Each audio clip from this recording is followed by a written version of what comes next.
Bien, donc nous voici partis maintenant par rapport à la gestion des manipulateurs. Alors avant, je vais faire File, New, et je vais mettre en général, parce que souvent tout ce qui va être lié à la modélisation. Don't save, c'est-à-dire que je ne sauvegarde pas, et c'est parti. Alors ce que je vais faire en fin de compte, c'est que je vais partir par rapport à ce cube pour vous montrer qu'on va pouvoir transformer celui-ci. En gros, je vais commencer à modéliser différents objets, comme j'ai pu vous montrer lors de la présentation d'information, où on va faire en sorte de pouvoir modéliser pas mal d'objets qui vont composer notre scène. Alors quand on appuie sur la touche N, vous avez ici en fin de compte des informations qui apparaissent au niveau du transform. C'est-à-dire que si vous cliquez ici, vous allez pouvoir le minimiser. Vous allez avoir la gestion au niveau de la location, X, Y, Z, comme je vous ai expliqué précédemment. Au niveau de la rotation, X, Y, Z, et au niveau du scale. Ce qui est un petit peu, je dirais, perturbant pour vous au départ, ça va être peut-être le scale. Le scale, il faut qu'il soit par défaut à 1. Quand votre valeur ici, par exemple, si je viens à cet endroit-là, vous voyez, je fais quelque chose comme ça, je déplace celui-ci, d'accord? Donc si je le mets à 0, c'est que mon cube ou mon objet va revenir à 0. En l'occurrence, il va revenir par rapport à lui. Alors si par hasard votre curseur 3D n'est pas au bon endroit, par exemple je le positionne ici, donc j'ai récupéré le curseur que j'ai cliqué ici avec le bouton gauche de ma souris, vous faites juste Shift C. Shift C va remettre automatiquement le curseur en plein milieu. Alors quand on regarde en premier, ici on va avoir ce qu'on appelle la sélection. Alors pour l'instant, je ne vais pas aller trop loin au niveau de la sélection, mais dites-vous bien que vous allez pouvoir récupérer un objet. Donc si je fais ici Shift A, c'est équivalent à, comme je vous ai montré, Mesh. Vous allez pouvoir mettre ce que vous voulez. Par exemple, je vais mettre un plane. Je vais prendre ici le manipulateur, je vais revenir dessus, pas d'inquiétude. Je vous montre déjà ce que ça va donner. Je vais remettre ici un autre objet, par exemple une UV sphère, et je le mets ici. Quand vous sélectionnez celui-ci, vous voyez qu'on va pouvoir le sélectionner avec un seul clic. Pourquoi? Parce que ici, vous êtes en tweak.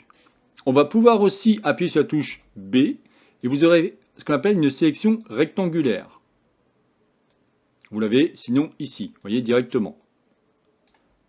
Donc on peut bien entendu sélectionner les éléments, mais ça dépend comment il est positionné. Là, vous voyez, s'il est en tweak, on ne pourra pas faire la sélection rectangulaire. On va pouvoir juste récupérer celui-ci. Si j'appuie sur la touche Shift, je vais pouvoir faire une sélection multiple. OK? Déjà, c'est pas mal. Ensuite, ici, comme je vous ai expliqué, le curseur 3D va permettre de pouvoir définir l'endroit où vous souhaitez que celui-ci soit. Par exemple, si j'appuie sur la touche 7, rappelez-vous, c'est la vue de dessus. Je vais me positionner, par exemple, ici. Je vais cliquer sur Add Mesh et je vais dire, allez, on va prendre Circle. Il va se positionner exactement à l'endroit où est mon curseur 3D.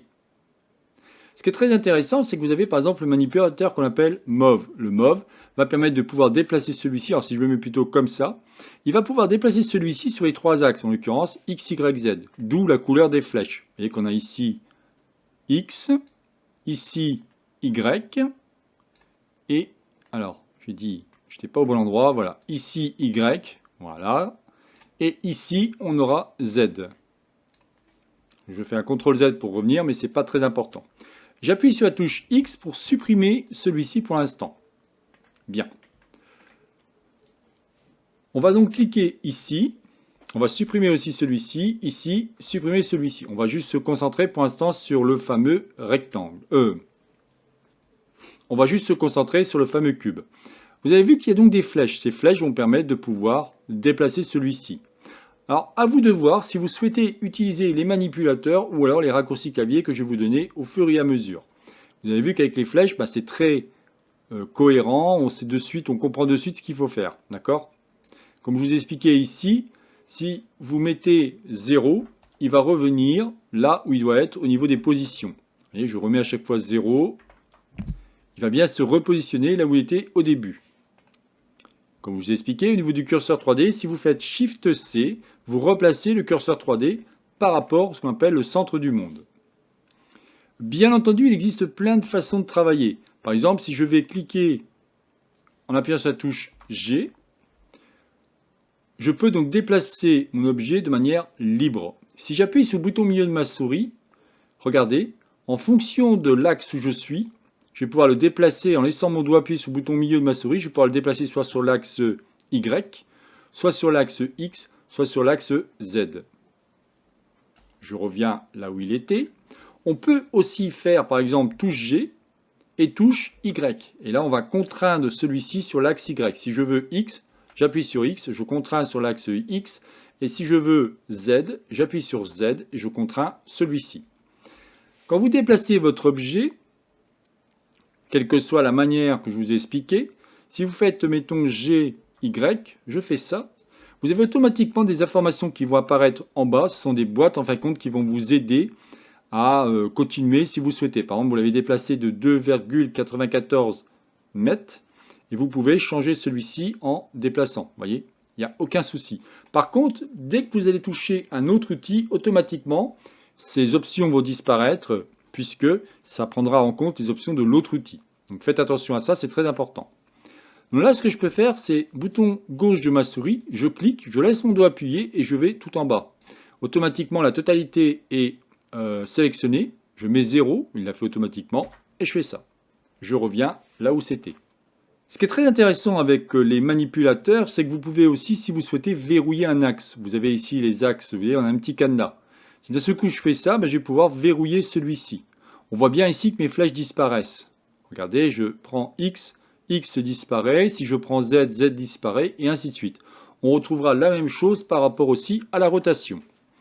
Ce qu'il faut aussi que vous compreniez, c'est que là, nous avons des petits carrés qui vont permettre en fin de compte de dire je veux que tu déplaces cet objet sur les axes, là dans ce cas précis, ça sera tout sauf l'axe bleu. Ici, ça sera tout sauf l'axe rouge, donc X, et ici tout sauf l'axe vert. Vous verrez que très souvent, je fais faire G et je dis Shift Z qui fait que je vais pouvoir déplacer mon objet que sur les axes X et Y. Très pratique quand vous avez un objet qui est positionné par rapport à une surface et vous souhaitez juste le déplacer sans pour autant vous embêter avec le snapping. Je reviendrai sur ce terme, pas d'inquiétude. Quand je viens ici, vous avez maintenant la rotation. Si j'appuie sur R une fois et R encore une fois, j'ai ce qu'on appelle une rotation libre. Ici, vous avez différents axes, donc on va pouvoir le faire tourner, et c'est pareil, à chaque fois vous pouvez modifier celui-ci. Alors c'est pareil, il faut que vous compreniez aussi quelque chose d'intéressant. Ça fait beaucoup d'informations, je vous l'accorde. Alors c'est pareil, vous avez vu qu'on avait des valeurs qui étaient soit négatives, soit positives. En fin de compte, cela est dû au fait que ça dépend dans quel sens il va. C'est exactement pareil que par rapport à du papier millimétré. Lorsque vous faites des fonctions linéaires ou des fonctions affines, eh bien vous aurez les ordonnées et les abscisses qui vous permettront en fin de compte de définir votre courbe. Eh bien, si c'est en dessous, ça sera automatiquement négatif. Si c'est à gauche, ça sera automatiquement négatif, donc en fonction de la façon que vous le voyez. Par exemple, si je viens ici de ce sens-là, je vais être en négatif. On le voit bien ici, je suis à moins 45. Si je viens maintenant de ce sens-là, je vais être en positif. Imaginez-vous, donc j'appuie sur 1 pour être en vue de face, imaginez-vous, ça c'est votre grille, donc ça tombe bien, il y a un grillage, eh bien c'est ça. Pareil par rapport à l'axe rouge, si je vais par là, je vais être négatif, on voit bien. Si je vais par là, je vais être positif. Pareil par rapport ici à l'axe bleu. Si je vais par là, je vais être négatif. Si je vais par là, je vais être positif. OK? Pour le remettre comme il était, on revient ici, on clique une fois, on baisse notre souris. Donc on laisse notre doigt appuyé sur le bouton gauche de la souris et on tape 0. Si vous n'y arrivez pas, vous mettez juste, vous cliquez une fois, vous mettez 0. C'est pas très important. Mais en fin de compte, ce que je vous ai expliqué, que cela soit le déplacement ou la rotation, vous les avez là aussi. Vous avez la rotation, vous avez ici donc la rotation par rapport au verrouillage sur les axes X, Y ou Z. L'autre qui est intéressant, c'est celui-ci, le scale. Le scale va permettre de redimensionner votre objet. Ce que je vous ai expliqué ici, c'est important.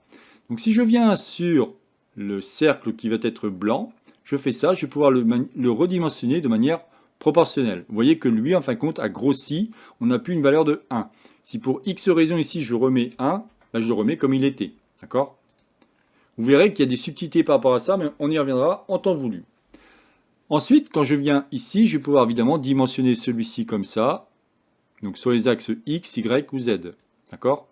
Et on retrouve là aussi pareil au niveau des valeurs. Si vous regardez bien, on va pouvoir modifier celui-ci, donc redimensionner celui-ci sur les axes X et Y, puisque c'est tout sauf Z.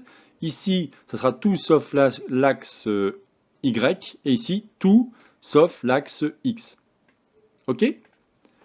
Déjà, c'est pas mal une fois que vous avez compris ça. Donc là, je reviens en arrière. Je vais remettre ici 1. C'est super. Ici, vous avez exactement la même chose, sauf que celui-ci va englober les trois. Vous aurez à la fois le manipulateur de déplacement, vous aurez le manipulateur qu'on va appeler rotation, le manipulateur scale. Comme j'ai pu vous expliquer, ici on va pouvoir en fin de compte définir, alors moi c'est plutôt par rapport à moi, je vais pouvoir noter les informations. Par exemple, si je veux vous mettre une flèche, quelque chose comme ça, sachant que je fais du montage vidéo, eh bien je vais pouvoir utiliser ça, pourquoi pas. Vous faire un petit schéma rapide pour vous expliquer quelque chose, d'accord? Donc c'est plutôt utile pour moi. Mais on peut utiliser ici dans d'autres cas, mais on verra ça bien plus tard et pas dans cette formation.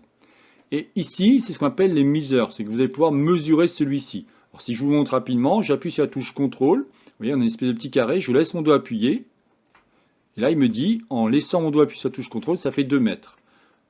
Il y a évidemment plein de manières pour pouvoir mesurer, mais ce n'est pas ce qui va m'intéresser dans cette formation. Donc là, j'appuie sur échappe, alors je reprends celui-ci, j'appuie sur la touche Supr et il disparaît. Celui-ci, ça va permettre de pouvoir ajouter des éléments. Par exemple, si je viens ici, je vais prendre un cube, je vais avoir une espèce de grille qui apparaît, je fais un clic bouton gauche de ma souris, je vais définir en premier sa surface et après je vais définir son volume. Ce qui est très bien, c'est qu'à chaque fois, il est positionné directement sur l'objet. Vous avez plein d'options ici, mais on y reviendra un peu plus tard. Je ne veux pas trop vous embrouiller par rapport à ça. Bien. J'appuie maintenant sur la touche Supr. Dernière chose intéressante, quand vous venez ici, si vous appuyez sur la touche G, G ça veut dire grab. Je peux donc déplacer celui-ci librement.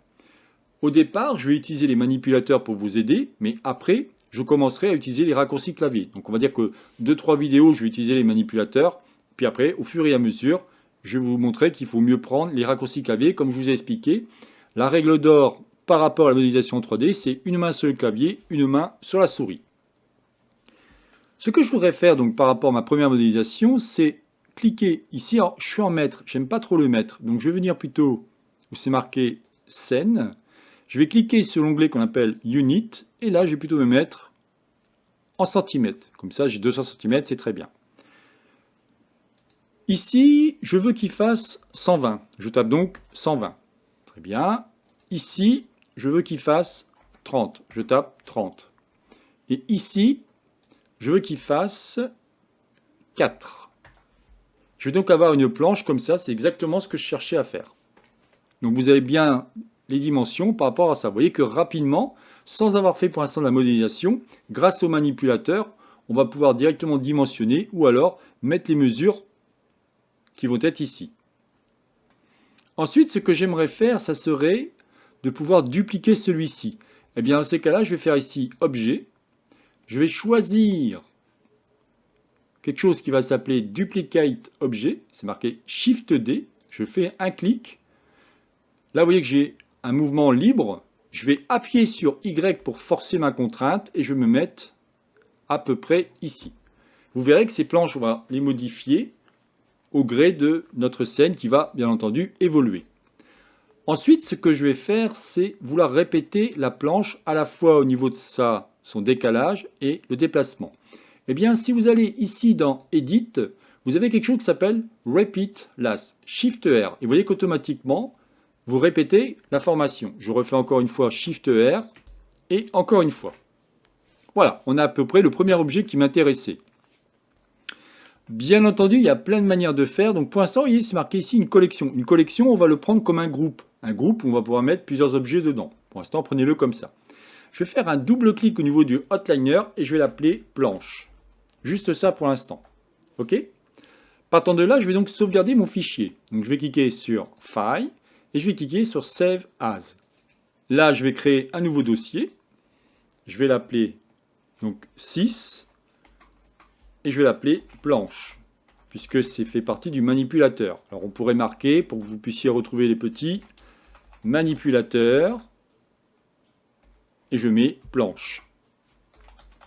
Ça veut dire que tous les objets que je vais vous créer seront à chaque fois mis dans le module ressources, bien entendu. Là, je vais l'appeler planche. Planche bois. Comme ça au moins, planche bois. OK ? Vous verrez des fois des informations qui apparaissent avec un underscore, c'est le tiré du bas, avec 00, 01, 02 et ainsi de suite. Ça dépend en fin de compte. Ce que je fais souvent quand la modélisation devient complexe, je fais plusieurs enregistrements pour que vous puissiez voir l'historique de ce qu'on a fait ensemble. Je trouve que c'est plus cool pour que vous puissiez revenir dessus si vous souhaitez refaire ce que je vous ai expliqué. Là, on va cliquer sur Save As, ça veut dire enregistrer sous. Maintenant, si je reviens ici, je fais un File, New, je me remets en général, je me retrouve avec tout ça. Je peux appuyer sur la touche A qui va tout sélectionner. J'appuie sur la touche Supr qui va tout effacer. D'accord? Pour vous montrer qu'il n'y a plus rien. Pour récupérer celui-ci, alors je vais faire un File, je vais dire Open qui veut dire ouvrir et récupérer le fichier qui m'intéresse. Non, je ne veux pas sauvegarder. Et je récupère planche en bois. Quand je viens ici dans Open, on a bien l'élément en question. C'est parfait, c'est ce que je voulais. Vous verrez qu'on va le modifier un petit peu au fur et à mesure parce que bien entendu, il y a plein de techniques pour pouvoir gagner du temps au niveau de la modélisation. Pour l'instant, on modélise ce qu'on appelle en mode objet. C'est-à-dire que quand je viens ici, là vous êtes en Object Mode. Vous verrez qu'après, il y a aussi l'Edit Mode et d'autres types d'édition. Ce qui est un petit peu embêtant, comme vous pouvez voir, c'est qu'ici j'ai 1, 2, 3, 4, 5 planches. Moi, j'aurais aimé avoir un seul objet qui s'appelle planche. On verra un peu plus tard comment faire, mais je vais vous expliquer qu'on va pouvoir effectivement trouver des solutions. Je ne sais pas, mais imaginons vous souhaitez ici dupliquer celui-ci pour le mettre dans une scène. Pour l'instant, on n'a pas encore vu ça. Et bien là, ça va être un peu embêtant. Il va falloir à chaque fois récupérer chaque objet. Bien entendu, il y a plein de solutions par rapport à ça. Donc ce que l'on va faire pour la prochaine vidéo, nous allons voir la liaison des objets, c'est-à-dire comment les séparer et comment les joindre, histoire d'avoir qu'un seul objet. Parce qu'à la réalité, si vous regardez bien, vous avez un premier cube, un deuxième, troisième, quatrième, cinquième. C'est pas terrible, il serait plus intéressant d'avoir qu'un seul objet. Dans ces cas-là, je vais vous montrer déjà comment faire cela. Et après, la prochaine vidéo, nous verrons comment ce qu'on appelle un vertice, en l'occurrence un point, ce qu'on appelle un edge, c'est une arête, et ce qu'on appelle une face. Ça vous permettra de pouvoir modéliser, et tout doucement, on va pouvoir attaquer les outils. Comme je dis, il faut quand même que je vous explique quelques petites choses avant de pouvoir modéliser. On ne peut pas tout le temps modéliser en mode objet, au bout d'un moment, on va vite être limité par la façon de travailler. Là, au moins, déjà, vous savez faire ça, bon, très bien, mais on va pouvoir continuer sans aucun problème. Ok? Allez, je vous dis donc à tout de suite.